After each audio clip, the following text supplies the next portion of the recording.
Hi folks, today we're taking a look at Tricube Tales by Zadmar Games, and I think you're really going to like this one.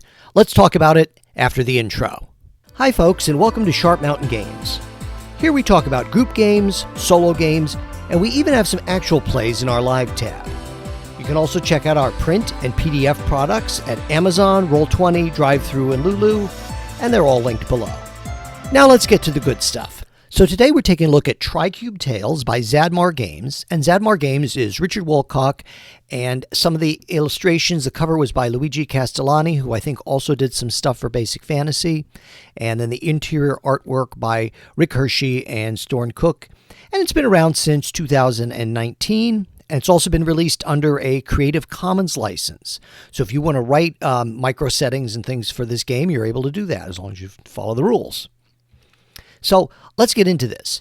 Why is it called Tricube Tales? It's called Tricube Tales because you only need, at most, 3 regular 6-sided dice. And he tells you in the preface that he kind of created this game for his son, his young son, to play, but he found that adults could enjoy it too. I really think that's the case. Now, this game shares a lot in common with Tiny D6 and also Easy D6, because I think all 3 of those games, focus on, maximum of 3d6 and doing it that way. But I think Tricube Tales has some things to offer on its own as well. And I'm not knocking the other systems, but this isn't a comparison video. So you're always going to roll 1 to 3 dice. If it's something that fits your archetype, so for example, if you're Captain Kirk, you're brawny and you're a brawny, charming captain. That would be your archetype, usually 2 or 3 words. There you're going to roll 3d6, and the standard difficulty, at least that's the way when I've played it, that I like to use is 5. So if you get a 5 or 6, you succeed. Now they say you can make it easier or harder. I just haven't bothered with that. I think the 5 is a pretty good number to go with the way this system is set up.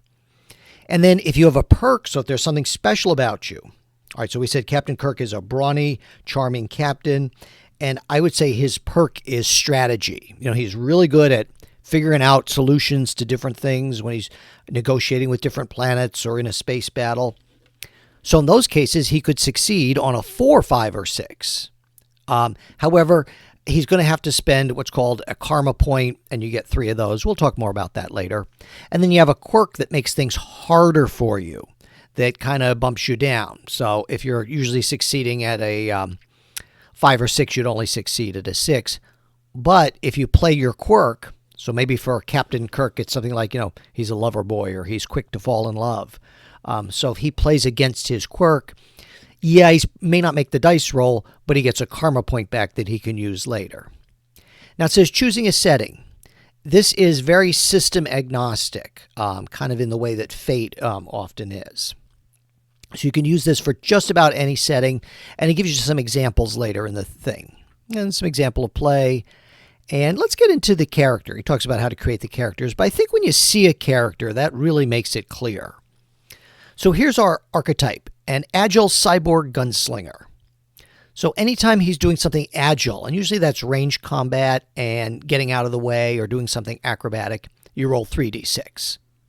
A gunslinger, so of course for range combat, he'll again be rolling 3d6. If he's trying to do anything else, that seems reasonable, it's 2d6. So somebody in this setting probably occasionally wants to throw a punch. That's 2d6, and you look for 5 and 6 to work for you. But he has this perk of a cybernetic arm. So if there's some situation, all right, maybe he's trying to catch a falling grenade or something, or a falling bomb. Well, his cybernetic arm might make him quicker. So in that case, he'll succeed on a 4, 5, or 6, but he has to spend a karma point. However, he can do that even after the roll. So if he gets a roll and a 4 would help him, he can decide to spend that. And his quirk is that he's a bit arrogant. So he could say, hey, I'm playing against my quirk here before I make this roll. I'm arrogant, and that's going to be a problem. So he would gain a karma back. And they give you a few examples here. A space pilot, a draconian knight, an orc mercenary. Here's a superhero with a high-tech power suit. But his quirk is a vigilante, so maybe he's not really liked by the police.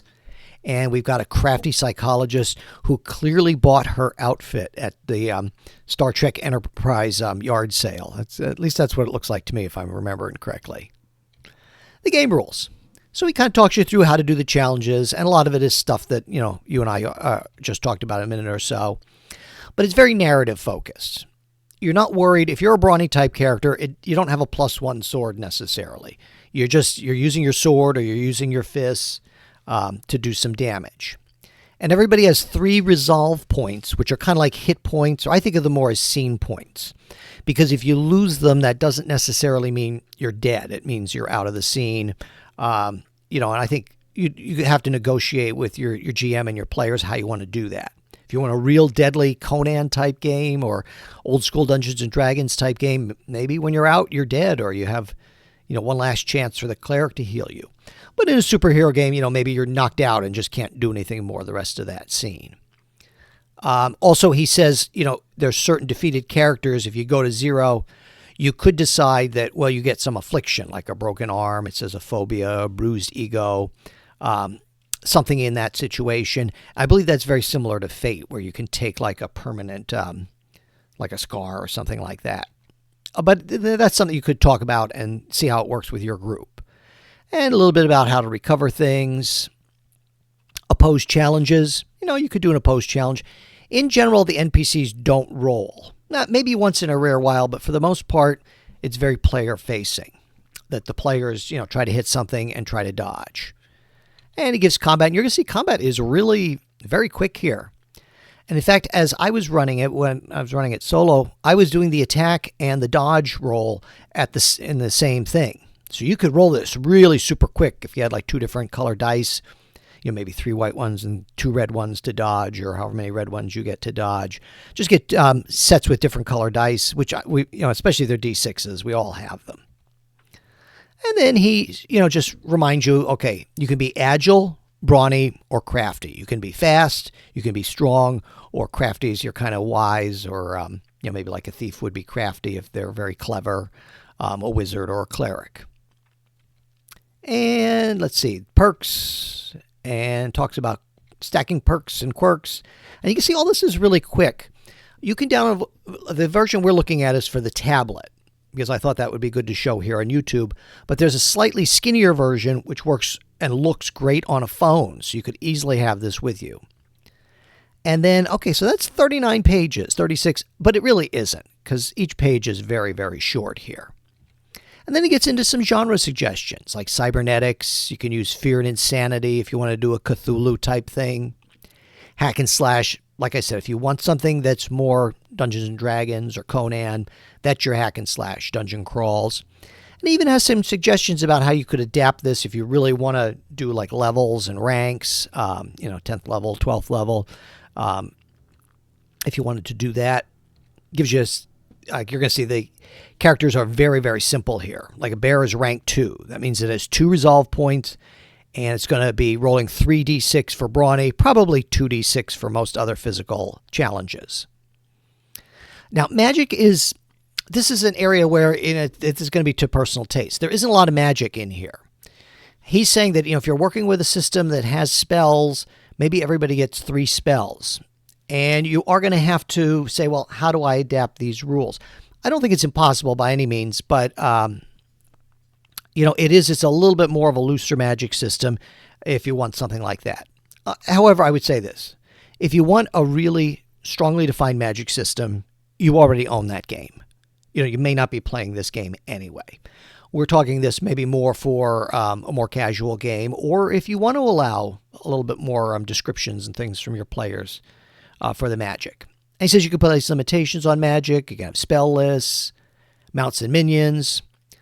Talks about how to build the races, fantasy races or species, which you could either put in the archetype or you could give to a perk. I think either would work. Talks a little bit about power levels and superheroes. I wanted to talk just a second about superheroes because that's what I'm testing this out with. Somebody in my Discord also mentioned that they use it for an X-Files type game, which I think would be great. So superpowers, you would probably put the superpowers as a quirk, or not a quirk, as a perk. So it's saying, like for Spider-Man, would be an agile journalist, and the spider powers is the perk. Now, you don't necessarily need to spend a karma point every time you want to use that perk. For example, Spider-Man can always wall crawl, but he might need to use that if he starts to get a failure, in a combat situation. Maybe somebody's shaking the building and trying to knock him off.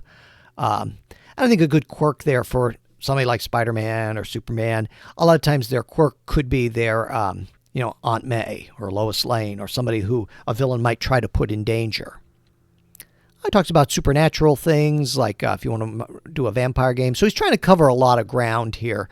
And then finishes up the thing with some vehicles, where you can use either vehicles as a character, or you could say, okay, well, I'm going to have my character roll on their archetype, but maybe the vehicle's perk helps them. So like this motorcycle is a very maneuverable vehicle if you need to maneuver with that. And we got a mech, and we got a fire truck here if you want to play emergency. Oh, that'd be a good afternoon. A little spaceship here, exploratory spaceship, and a tank. And that gets us to the end of the book here. I'm going to go back to the main page here and just wrap things up and say, who should buy this game? If you have to like light games. If you like light games, this is a great option. If you want to run one-shots, this is a great option. Or I think, he does give rules for advancement. So he did think about, okay, you do milestone advancement. Every so often you say, yeah, you advance. He does give some rules for that. So you can get like an extra resolve, basically an extra hit point, which means a lot in a game like this, or an extra karma, or maybe pick an extra perk. So there's some options for leveling up. And I also think too, and your group, and there's always exceptions, but what do they say? That most games only last maybe 7 to 10 sessions, or you never get above level 7. So I think this would be a great way to do this. And it's very, very inexpensive. I think the print version is about $5, and the PDF is even cheaper. You can download a preview, the phone PDF, for free also. So you may want to do that and check it out. But I would say if you like it, it's so cheap to buy. I bought Tricube Tales, and they have Tricube Tales Tactics, which kind of adds some tactics. I haven't had a chance to look through that in detail or review that. But I bought them both with shipping for like about $15, which I thought was pretty good. It was like under $10 for the books and then $5 for shipping, roughly, from drive-thru. Also, if you like narrative and less fiddly games, this is good. If you really like and you really need, super detailed equipment lists and things like this, this isn't the game. But if you're someone who doesn't have a problem with that, and you realize that the sword and the axe and the +1 it's not all that big a deal, this is a good game for you. I think it's great for busy gamers. As I said, you heard me, I statted out Captain Kirk almost on the fly. He's a brawny, charming captain. His perk is that he's really good at different strategies, but his quirk is that he's too quick to love, or he's a lover boy or something like that. Want to do Mr. Spock? We can do that. We can do that right now. He's a crafty Vulcan science officer. So he's crafty because, intellect is definitely his strong point.